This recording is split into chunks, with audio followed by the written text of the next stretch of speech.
It's in three parts. The first part takes place with, we call it a bumpa. It looks like Aladdin's lamp, if you're not used to it. It's a pot with a very long spout, and today it probably has flowers in the top, that varies. But anyway, it takes place with the bumpa. Now, in the actual empowerment, we try our best to visualize that three things transform. This is what really enables the transmission to come to us. We try and imagine that we ourselves transform, that the Lama who gives the empowerment transforms, and that the objects of empowerment transform all into sacred objects. And they transform into Chenrezig. So first we visualize that we ourselves and the Lama become Chenrezig. Now, the description of Chenrezig is very complicated. There's not even the time to read through it. And if I read through it, you wouldn't remember a thing, probably. But try and imagine yourself, if you know Chenrezig, as Chenrezig. If you don't know Chenrezig, imagine that you become a perfectly enlightened being whose presence is the very presence of compassion, perfect compassion, enlightened compassion.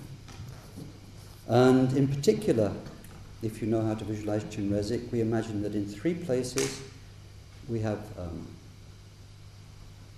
three lights, white one in the forehead, red one in the throat, blue one in the heart, and these are the very essence of our body and speech and mind. And from those places, white light and red light and blue light radiates out through the cosmos, requesting all the enlightened beings to send their power and their blessing, so that this place, our own body, everything is filled with their own real compassion.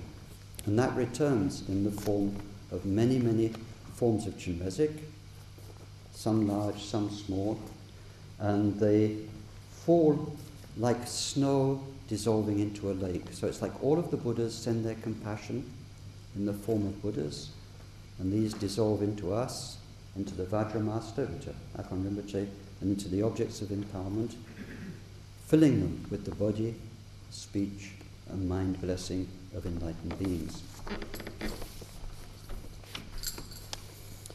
Then, once we've done that, and you'll know once we've done that, then Rinpoche first gives us the bumpa, the vase empowerment, and he'll do this by holding up the bumpa and reciting in Tibetan.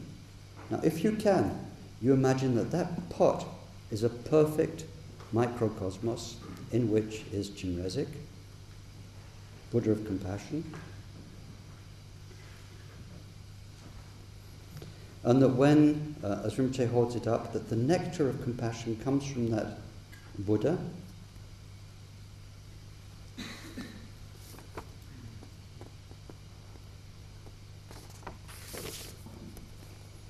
and that the vase pours water onto the top of your head. It sort of, the water that's in the vase fills up your body with purity and compassion, and then it overflows from the top of your head. On your head is the crown of the five Buddha families, and the compassion overflows to all beings. So if you can, you imagine that while Rinpoche is actually holding up the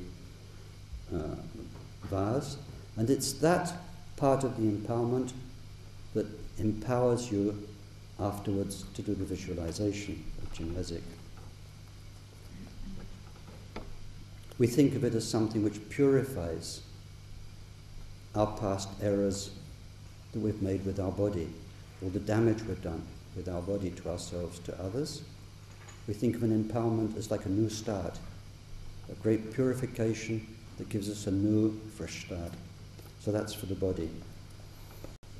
The next part of the empowerment, the second part, is the speech empowerment. This is mainly the transmission of the mantra, and Rinpoche does this by turning a crystal rosary, turning the beads out in our direction, And he'll give you the transmission of 2 mantras, the one for the Nyungne practice and the one for the regular practice. Now, if you can, you imagine that the very power and presence of the mantra is actually in Rinpoche's heart, and the power of the mantra in the form of syllables of the mantra comes up and out through his mouth and into your mouth and down into your heart, and that's how you receive the speech transmission of mantra. So it's like a whole garland of letters, the very feeling of which is something sacred and compassionate, and that comes from his heart to your heart through the mouth.